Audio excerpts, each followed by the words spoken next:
The Second Amendment was created by our founding fathers of America. They created such an amendment so that we the people could defend ourselves, our rights, our families, and our traditions. The Second Amendment allows us, the people of America, to also overthrow a government when it becomes tyrannical in nature, as seen in the Constitution.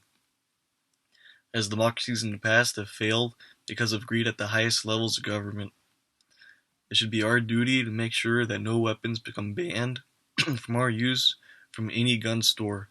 Does that mean the government would have the upper hand if it ever decided to invade our homes or lives?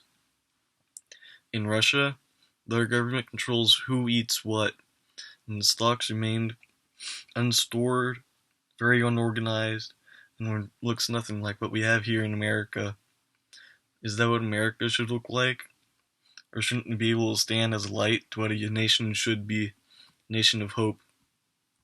The police, while they exist in order to keep peace, are not there to keep us alive or protect every human living being, but do exist to keep harm from happening to another person after a first incident.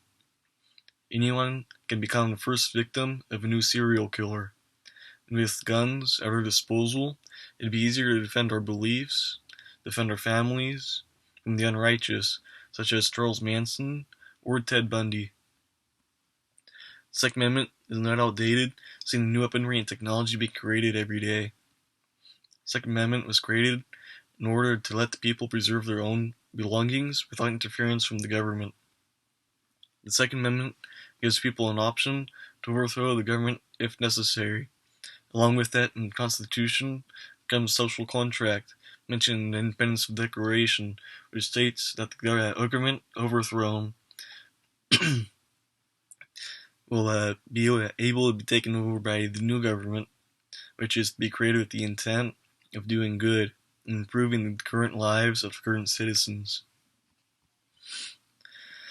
The Second Amendment most definitely is not outdated, seeing new weaponry and technology being created by Tesla, China, North Korea, and any other upheld company or communist country.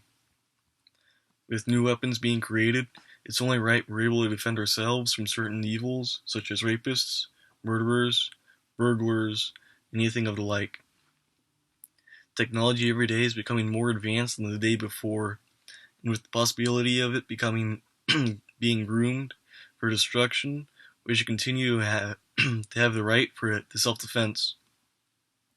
With communist countries planning on taking territories and creating nuclear weapons able to hit a target after traveling the entire globe, it's necessary to be able to defend ourselves and our properties. The Second Amendment was created in order to let people preserve their own belongings without interference from the government, which is to keep the government from being able to claim civilian property as its own entity, which Governor Newsom of California has done recently. And has a couple of notes. It takes the police an average of 7 minutes in LA to arrive at a response scene. In 7 minutes, you could be robbed and killed. And without a weapon, your family could all be victims of murder, rape, burglary, or of the like. Wouldn't it be in every person's liking to keep the innocent protected and punish the evil that sees that to be undone?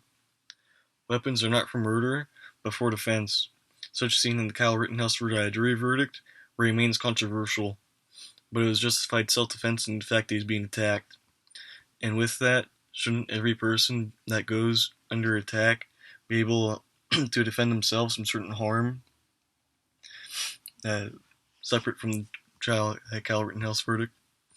The Second Amendment gives people an option to overthrow the government if found necessary, such as if there were a genocide of peoples, the governments of this citizens of this government would be given free will to overthrow the evil and our government.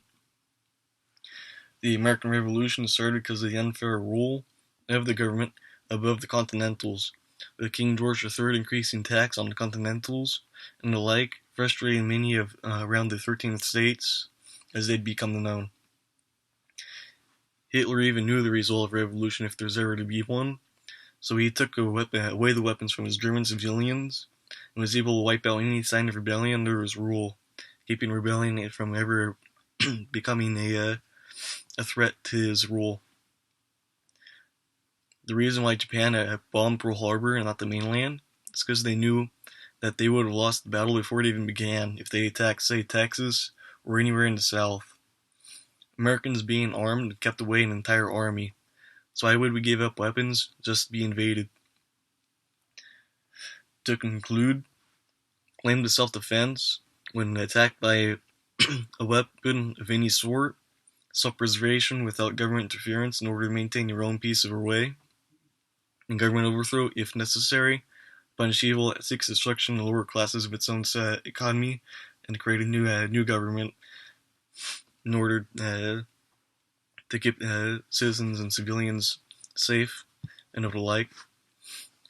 With every point brought up, would you want to maintain safety in today's society, or ban the right to bear arms, forcing civilians to comply with governmental standards?